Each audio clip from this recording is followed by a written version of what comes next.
ಮಂಗಳೂರು ಮಹಾನಗರ ಪಾಲಿಕೆ ವ್ಯಾಪ್ತಿಯಲ್ಲಿ ಕೊರೋನಾ ಸೋಂಕನ್ನು ಪರಿಣಾಮಕಾರಿಯಾಗಿ ನಿರ್ಮೂಲನೆ ಮಾಡುವ ನಿಟ್ಟಿನಲ್ಲಿ ಹಾಗೂ ಸೋಂಕಿತರನ್ನ ಪತ್ತೆ ಹಚ್ಚಿ ಸೂಕ್ತ ಕ್ರಮ ಕೈಗೊಳ್ಳುವ ನಿಟ್ಟಿನಲ್ಲಿ ನಗರದ 10 ಆರೋಗ್ಯ ಪ್ರಾಥಮಿಕ ಆರೋಗ್ಯ ಕೇಂದ್ರಗಳ ಮೂಲಕ ಕ್ರಮ ವಹಿಸಲಾಗಿದೆ. ಇದಕ್ಕಾಗಿ ಈಗಾಗಲೇ ಪಾಲಿಕೆ ವ್ಯಾಪ್ತಿಯ ಆರೋಗ್ಯ ಕೇಂದ್ರಗಳಿಗೆ ಹೆಚ್ಚುವರಿಯಾಗಿ ತಾತ್ಕಾಲಿಕ ಪ್ರಯೋಗಾಲಯ ತಂತ್ರಜ್ಞರನ್ನ ಪಾಲಿಕೆ ವತಿಯಿಂದ ನೇಮಕ ಮಾಡಿಕೊಂಡು ಸಂಚಾರಿ ಗಂಟಲು ದ್ರವ ಮಾದರಿ ಸಂಗ್ರಹ ತಂಡ ರಚಿಸಲಾಗಿದೆ ಎಂದು ಮೇಯರ್ ಪ್ರೇಮಾನಂದ ಶೆಟ್ಟಿ ತಿಳಿಸಿದ್ದಾರೆ.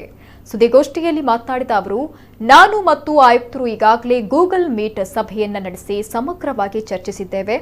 ನಗರ ಆರೋಗ್ಯ ಕೇಂದ್ರಗಳಿಗೆ ನೋಡಲ್ ಅಧಿಕಾರಿಗಳನ್ನು ಕೂಡ ನೇಮಕ ಮಾಡಲಾಗಿದ್ದು, ಅವರು ಹಾಗೂ ವಾರ್ಡ್ ನೋಡಲ್ ಅಧಿಕಾರಿಗಳು ಪ್ರತಿದಿನ ಬೆಳಗ್ಗೆ 9:30 ವೇಳೆ ಆರೋಗ್ಯ ಕೇಂದ್ರಕ್ಕೆ ಭೇಟಿ ನೀಡಿ ಆ ದಿನದ ಕೋವಿಡ್ ಪಾಸಿಟಿವ್ ಪ್ರಕರಣದ ಪಟ್ಟಿಯಲ್ಲಿ ತಮ್ಮ ವಾರ್ಡ್ಗೆ ಸಂಬಂಧಿಸಿದ ಸೋಂಕಿತರ ಪಟ್ಟಿಯನ್ನ ಪ್ರತ್ಯೇಕಿಸುವುದು, ಸೋಂಕಿತರ ಸಂಪರ್ಕದಲ್ಲಿರುವ ಪ್ರಾಥಮಿಕ ಸಂಪರ್ಕ ಮತ್ತು ದ್ವಿತೀಯ ಸಂಪರ್ಕಿತರನ್ನ ಪತ್ತೆ ಹಚ್ಚಿ ಕೋವಿಡ್ ಪರೀಕ್ಷೆಗೆ ಒಳಪಡಿಸುವುದು ಎಂದರು.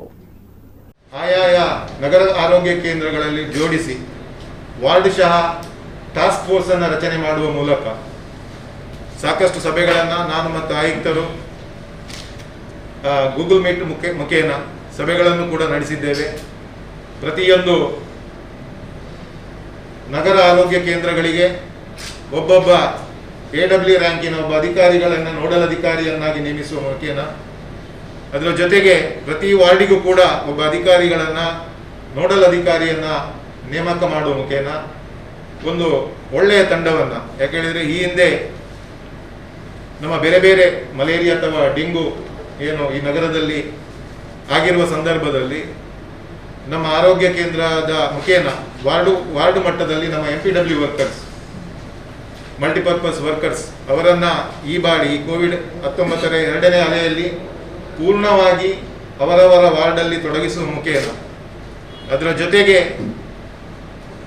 ಆ ಆರೋಗ್ಯ ಕೇಂದ್ರದಲ್ಲಿರುವಂತಹ ಆರೋಗ್ಯ ಕಾರ್ಯಕರ್ತರಿರ್ಬೋದು, ವೈದ್ಯಾಧಿಕಾರಿಗಳಿರ್ಬೋದು, ಪ್ರತಿ ನಮ್ಮ ನಗರ ಆರೋಗ್ಯ ಕೇಂದ್ರಗಳಲ್ಲಿ ಫುಲ್ ಟೈಮ್ ಒಬ್ಬರು ವೈದ್ಯಾಧಿಕಾರಿಗಳಿದ್ದಾರೆ.